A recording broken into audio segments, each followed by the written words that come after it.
50 kilometers of walking and pushing on the ground like this is really intense for your body. You need to be careful.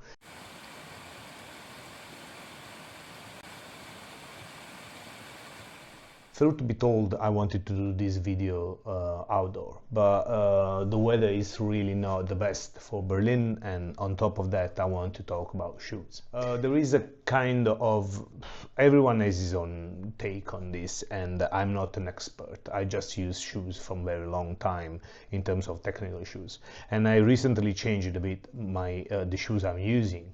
I always used Salomon shoes since I think 24, 25, and I love them because they are really comfortable from day one, and that makes a big difference. First of all, if you want to go for a long walk, don't buy new shoes and wear them for the long walk. Be sure to use them for a couple of weeks, even 1 month, like for a couple of hours every day, because otherwise you will hurt your feet. It's really rare that you will have like a new shoe and you will just get in and you do 30 kilometers and you will not have like any injuries. So go gradually into it and try to get the best out of it, to understand how they fit, how tight they should be, and how they really feel. And they really adapt a bit to your foot, so it's really important, this part of the process. The other thing is about how hard is your shoe. This shoe is very soft. You can really see that you can really soft. And this is very good for asphalt, concrete, gravel. When you go uphill, when you go on the mountains, when you hike, those shoes, they might won't work because they are too soft. So what is happening, for example, if a rock here and you want to just climb it, this will just collapse like this. When you have like a hard shoe, you can just use the hint of it, and you can use as a lever to go up. So it's a very different approach to how shoes are used for, and I just realized that the longest you walk, you want soft shoes if it is about going on asphalt or concrete. So it's not for the mountains, it's more like for long walks. And the other thing is like how high is this part here, because you really need to be soften your approach and impact on the flow. So if I have to give you an advice about how to learn and improve your skills, is about go for a walk, get lost in it, try to have always the same pace, which means always the same speed, walk straight, walk without thinking too much about it. And you will find yourself in a kind of state for which this walking will just like be nature to you, and you don't have to think about it too much.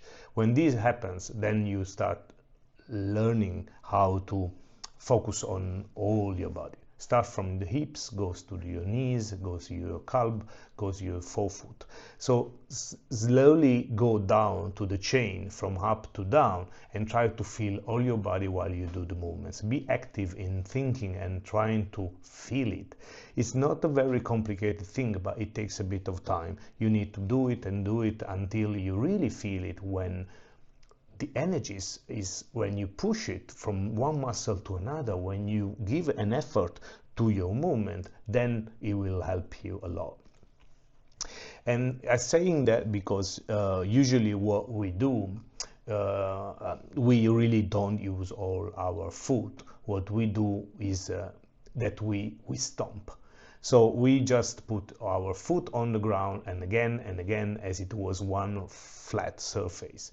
If you look at your shoes, some of those, for example this one, you can see that it's banded. It's not flat shoes at all. So it's like, what you see is that there is a natural attitude of this arc. So you should be able to use this information to process the energy of what you're doing in a more effective way.